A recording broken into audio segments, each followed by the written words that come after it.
Reverence was definitely eyeing up that popsicle that Hallie had. He was like, "Wait, where's mine? I need some of that." So what a cute story from them, and he is such a nice, handsome horse. So unfortunately, I have been lying to everyone all day, and I really didn't mean to, but I just got an update. I said this morning, and I've been saying repeatedly all day, that we have people from all 50 states and 30 countries from around the world.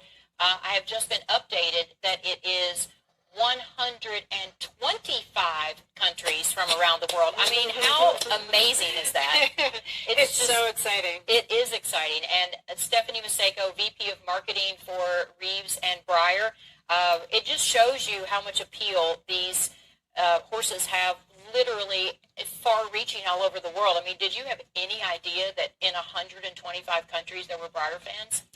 I have to say, it's been eye-opening. It's super exciting, and it's just been great. We've been watching the numbers, and it grew about 2 hours ago. We were at 70 countries, and then now 125. And I'm sure throughout the day we're going to have more and more fans joining us, which is really, really fun. And all those time zones, you know, people are probably just waking up, or they're just going to bed. And I suggested that everyone stay up for 3 days with lots of caffeine, so they don't miss anything. But here's one of the most fascinating things about how something comes from either a real horse or the artist's mind, and how it becomes this. You know, I mean, of course, I did my beautiful sketch last year, but how does it go from this? And I'm really upset that my model never got made. But anyway, how does it go from a sketch on paper to what we see as the finished product? Sure. The model I'm going to take you through today is actually our model of Vermeer, which is a beautiful premier horse that we introduced last year. Stunning. It is sculpted as a Frisian, but with the apples or spotted decoration. But what's interesting is that the first thing that we do is we want to determine what pose. So a big part of the process is how do we want to portray this particular animal. So as you can see, we had Lynn Fraley, who was the sculptor of Vermeer. She came up with a variety of different poses and sketches to be able to say, okay, do you want the horse to be in more of a show pose, in a liberty pose? How dynamic do we want this Frisian to be? And so we went through that whole process, and actually the pose that we chose is not even exactly one of those, but is a bit of a mashup of two of the images. And then from there, what she developed was an armature. And the wire armature, as you can also see on the screen, is something that will provide proportion. You know, exactly how does everything fit together. The fact that the armature is wire allows the sculptor to be able to modify it, make it a little bigger or smaller, just to get the shape right, and then clay begins to get added to the armature. So after that, then the artist will complete or continue to add the muscling, bulking out the piece, getting it just right. But one of the most important things for every Breyer model for us is the expression of the horse. We want to be able to look into their eyes and feel like we're looking at a live horse. So that's something that's really, really important, and is part of the process in creating our horses. So for this particular horse, which is the Vermeer model, Lynn really just put a lot of the breed characteristics within the horse. We worked with some breed experts to make sure the conformation was accurate, and then just that kind and just super stunning expression on his face. So and all the undertone of colors there, it's really beautiful. Yeah. We talked about it earlier in the show, that what a good job they do on, specifically we talked about the eyes, because sometimes they're really kind and sometimes there's fire in them, and it's just amazing how they capture the essence of every horse through the eyes and the expression. It's really spectacular. Well, and it's something too, it's really fun working with all of our different artists, because some of them are specialists in, for example, Sue Sifton's thoroughbreds.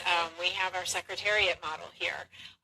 Others are really wonderful with some of the more Baroque breeds. Kathleen Moody, her specialty certainly has been Andalusian, saddlebreds, horses with a lot of hair, Power, a lot of fire. Right.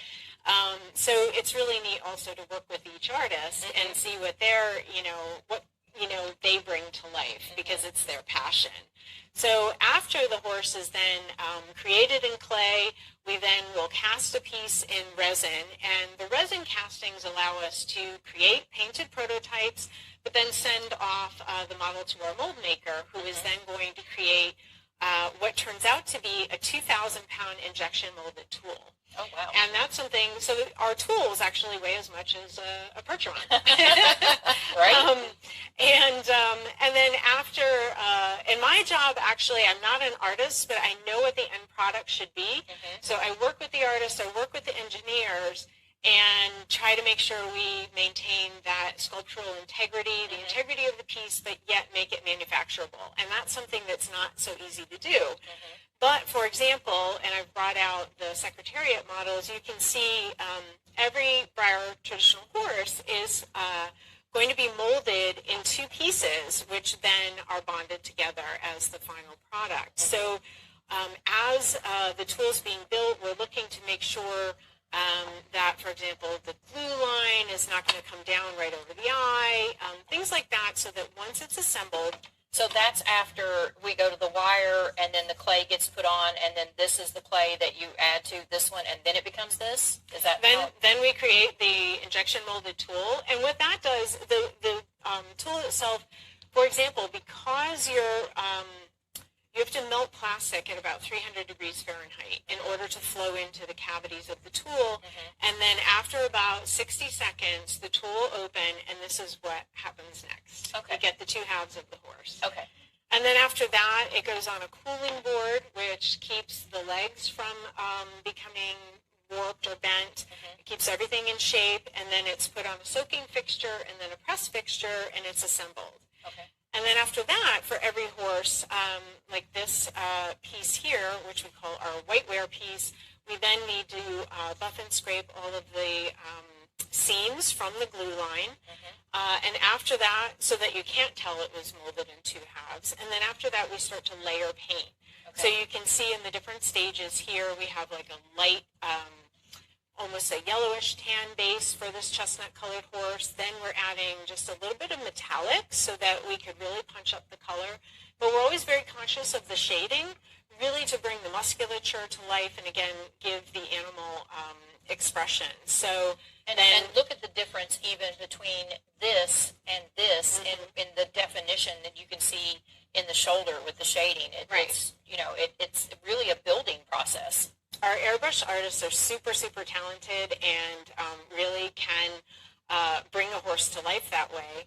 And then when we start to add the chestnut color and then even a little bit of black, again, to create that depth, we then remove the masking for the face markings and the leg markings. So we see the red tape here. So what are you doing with the tape? What is that for? Right. That's masking away the white areas so that the natural material, our models are made of cellulose acetate, the natural material will show through so that it's a bit translucent, it's not super opaque, and what that does is gives a more lifelike expression to the horses. They don't, even though they are made of a type of plastic material, they actually don't look plastic. They look more lifelike. They look more realistic. Absolutely. So for example, this model has 3 white socks. So he has 3 red socks on before he becomes white socks, right? And then I think he has a little blaze there. So you can see here that the blaze comes out right in the finished piece, right? Correct. And then when we're doing a horse like this particular Appaloosa, then and the fact that our Premier Series, which is the highest level of decoration, you have to be a member of our Premier Club in order to participate. What we're looking to do here is have the highest level of decoration. We take on the most challenging horses. So this particular decoration, it was designed originally by Stephanie Blaylock, is got shadow spots. So a lot of Appaloosas can be born with, their spots in full color, but sometimes as they age, they become more shadowed. So I don't know if it's very clear in the images here, but if you can zoom in on this particular horse, and you can see that he's got both the shadow spots, which are just a light gray, and then we have the full color black spot. So with this type of horse, we did base coat him with a little bit of a white and pearl coat, and then we added in all of the spotting and the pinking on the muzzle and by the eyes and in the flank area, and then the striping on the hooves. So there's really the highest level of detail that's put into this particular piece. Right, that's absolutely beautiful. And you can see the shadow spots on his face there and some of the darker spots. And all of that is, there's a tremendous amount of hand painting that goes into every Breyer horse. I would say every horse is handled by at least 20 different artisans throughout the process, from the time it's molded all the way through the point at which it's put into its beautiful packaging. Wow. It is really a team effort, isn't it? It is. It is. That's amazing. So you're telling me that wire, the horse you have down there, the wire horse, yep, that is this. Basically, yes. Wow, that's incredible. Well, I know the process is fascinating, and we got the opportunity to also go through the paint room, and it's just really, it's such a wonderful process, and the attention that Breyer pays to detail and making sure everything is exactly right, I know people really appreciate. So thanks for showing us how this is done. Absolutely. Anytime.